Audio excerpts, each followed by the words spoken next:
और बड़ी खबर इस वक्त की सामने आ रही है। बता दें कि चुनाव आयोग की ओर से प्रेस कॉन्फ्रेंस रख के 5 राज्यों में जो चुनाव होने हैं इस साल उसके तारीखों का ऐलान कर दिया गया है। हमारे साथ न्यूज रूम में चेतन मौजूद है। चेतन ने पूरी प्रेस कॉन्फ्रेंस सुनी है। चेतन, जिस तरीके से चुनाव आयोग की ओर से 4 बजे ये प्रेस कॉन्फ्रेंस की गई और तमाम जानकारियां यहाँ दी गई हैं, सबसे पहले ये बताइए कि इस प्रेस कॉन्फ्रेंस में कुछ अहम बातें जो कि 5 राज्यों में चुनाव होने वाले उसको लेकर। नहीं, बिल्कुल 5 राज्यों में ये बेहद अहम चुनाव है जिसमें जो 4 राज्य हैं और बाकी एक यूनियन टेरिटरी है पुडुचेरी, उसमें भी चुनाव होना है। और क्योंकि बेहद अहम चुनाव है और देखिए अब चुनाव का जो जब माहौल होता है जब तो राजनीति अपने चरम पर आ जाती है। हम देख रहे हैं कि राजनीति अपने चरम पर है। खैर आज बहुत अहम दिन रहा और जब प्रेस कॉन्फ्रेंस यहाँ पर चुनाव आयोग की शुरू हुई तब से ये कहा जाने लगा कि क्या कब कब चुनाव होने उसकी तारीख का ऐलान जल्दी से जल्दी हो जाए। हम भी अपने दर्शकों को बताएंगे, लेकिन उससे पहले जरा आप ये जानिए कि क्या कुछ अहम बातें जो हैं वो की गई हैं, कितने वोटर्स हैं, कितने कर्मचारी लगे हुए हैं, किन किन सीटों पर जो है वो कितनी सीटों पर चुनाव होना है, ये भी आप जान लीजिए। जैसे मैंने बताया 5 राज्यों जिसमें तमिलनाडु, बंगाल, केरल, असम और पुडुचेरी इसमें चुनाव होने वाला है।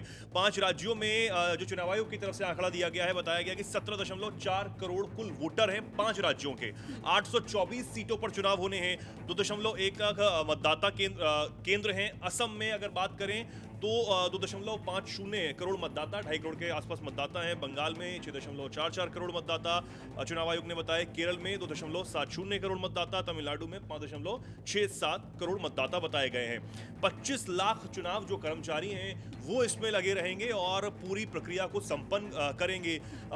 एसआईआर को लेकर भी जो चुनाव आयोग की तरफ से कहा गया है कि एसआईआर जो प्रक्रिया हुई है उससे बहुत फायदा यहां पर हुआ है, साथ ही हम निष्पक्ष चुनाव कराएंगे, ये हमारा जो है वो एक प्रतिबद्धता रहेगी। और एसआईआर को लेकर चुनाव आयोग की ओर से जितने भी बीएलओ कर्मचारी थे उनका भी उन्होंने सीधे तौर पर अभिवादन किया और उनको कहीं ना कहीं ये कहा है कि उनकी ओर से बहुत अच्छा काम किया गया है। रजिस्ट्रार ऑफिसर्स जो है उनको भी कहा गया कि एसआईआर के दौरान उन्होंने बेहद ही अच्छा काम किया। लेकिन अब चेतन सीधे तौर पे आते दर्शकों को जिस चीज का इंतजार है कि आखिर किन किन राज्यों में किस किस दिन चुनाव होने वाले, उन तारीखों का बताइए। नहीं, बिल्कुल। और जिस तरीके से जो 5 राज्यों की बात की गई है इसमें अगर हम देखें तो पश्चिम बंगाल में 294 सीटें हैं, विधानसभा सीटें जिन पर चुनाव होगा, मतदान होगा। तमिलनाडु में 234 सीटें हैं, असम में 126, केरल में 140, पुडुचेरी में 30 सीटें हैं जिन पर यह चुनाव होने वाला है। और अब बेहद अहम वो जानकारी कि आखिर कब चुनाव होगा और कब इसके जो परिणाम है वो सामने आएंगे। तो सबसे पहले आपको बता दें कि असम में 9 अप्रैल को चुनाव की तारीख का ऐलान किया गया है, यानी कि 9 अप्रैल को मतदान होगा असम में। एक ही फेज में सभी सीटों पर मतदान जो है वो संपन्न होंगे और जो इसका रिजल्ट आएगा वो 4 मई को आएगा। केरला की बात करें तो इसमें भी 9 अप्रैल को ही मतदान होना है और एक ही फेज में सारी सीटों पर चुनाव होगा। काउंटिंग 4 मई को, यानी परिणाम 4 मई को, रिजल्ट जो है वो केरला के 4 मई को आ जाएंगे। पुडुचेरी 9 अप्रैल को यहां भी मतदान होगा और एक ही फेज में इसे संपन्न करवा के जो इसका रिजल्ट होगा, परिणाम 4 मई को यहां भी घोषित कर दिया जाएगा। तमिलनाडु में 23 अप्रैल को मतदान होना है और जो काउंटिंग है वो 4 मई को होगी, यानी कि इसका भी जो परिणाम है वो 4 मई को आने वाला है। और आखिर बंगाल, पश्चिम बंगाल की जो सीटें हैं यहां पर 2 फेज में चुनाव कराने की बात चुनाव आयोग की तरफ से की गई है, जिसमें पहला फेज जो है उसमें 152 विधानसभा सीटों पर चुनाव होगा और ये 23 अप्रैल को चुनाव होंगे। और दूसरे फेज का जो चुनाव पश्चिम बंगाल में होने जा रहा है वो 29 अप्रैल को होने जा रहा है और इसके जो परिणाम आएंगे ये भी 4 मई को आएंगे। यानी देखें 5 राज्यों के चुनाव है, इनके जो परिणाम है, जो उनके रिजल्ट हैं वो 4 मई को घोषित किए जाएंगे एक साथ। और सिर्फ बंगाल में 2 फेज में चुनाव होने वाला है, बाकी 4 राज्यों में एक ही फेज में मतदान को खत्म करवाया जाएगा, संपन्न करवाया जाएगा।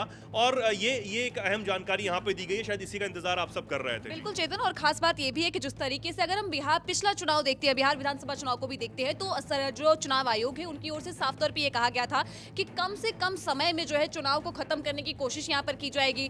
बिहार चुनाव को लेकर भी कहा गया था 1 या फिर 2 फेज में ही इलेक्शन जो है कंप्लीट कराया जाएगा। और ठीक उसी तरीके से यहाँ भी हम देख रहे हैं कि सभी राज्यों में एक सिंगल फेज में यहाँ चुनाव हो रहा है। सिर्फ बंगाल एक ऐसी जगह है जहां पर 2 फेज में यहाँ पे चुनाव देखने को मिल रहा है। इसके अलावा चेतन, जिस तरीके से बीएलओ कर्मचारियों के बारे में दी गई है और खास तौर पे ये कहा गया है कि जितने भी जो पोलिंग बूथ होंगे वहां पर वेबकास्टिंग की जाएगी। साथ ही ये भी कह दिया गया है कि जो दिव्यांगजन है और जो भी वरिष्ठ नागरिक है उनके लिए भी ऐलान किया गया है कि यदि अगर वो पोलिंग बूथ पर नहीं जा सकते हैं तो उनके लिए एक स्पेशल जो है यहाँ पर व्हीकल का भी अरेंजमेंट कराया जा सकता है। और इसके साथ ही अगर वो उसके साथ भी नहीं आना चाहते हैं तो होम फैसिलिटी यहाँ पे प्रोवाइड की जा रही है ताकि वो घर बैठ बैठे ही मतदान कर सकते हैं। देखिए, ये चुनाव आयोग की तरफ से जो तमाम सुविधाएं होती हैं वोटर्स के लिए, ताकि कोई भी वोट छूटे ना, ये एक बहुत अहम पहल चुनाव आयोग की तरफ से हर बार की जाती है और तमाम अपडेट्स इसमें सामने आते हैं। कैसे चुनाव जो है वो आसानी से संपन्न करवाया जाए और साथ ही जो वोटर्स हैं जो बूथ पर आएंगे उनको वोट कास्ट करने के लिए कोई समस्या ना हो।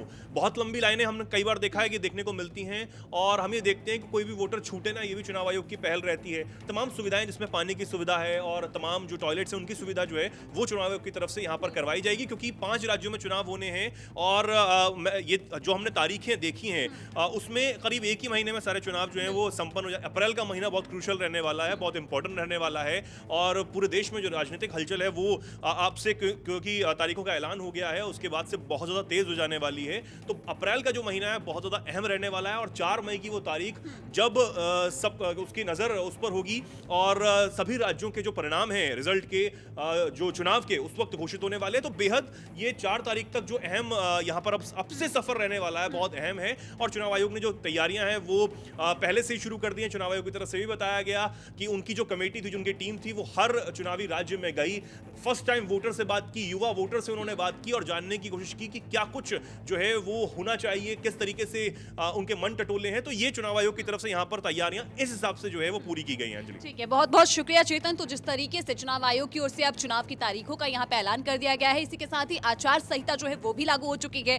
अब देखना होगा कि राजनीति किस तरीके से बदलाव लाते हैं, क्योंकि लगातार एसआईआर को लेकर सवाल, चुनाव की प्रक्रिया जो एसआईआर को लेकर सवाल उठते रहे हैं, अब भी उठ रहे हैं। लेकिन हालांकि चुनाव आयोग की ओर से साफ तौर पे कहा गया कि अगर आपका नाम छूट गया है तो एक समय सीमा जो है यहाँ पर दी गई थी चुनाव आयोग की ओर से, तो आप वो भी देख सकते हैं। लेकिन यहाँ पर 4 मई की जो तारीख है वो बेहद ही अहम रहने वाली है और अब देखना होगा कि इस बार जो ये 5 जगहों पे यानी कि 4 राज्यों में और 1 यूनियन टेरिटरी में जो ये चुनाव होने जा रहे हैं, वहां पर कितना बदलाव सत्ता में इस बार देखने को मिलता है।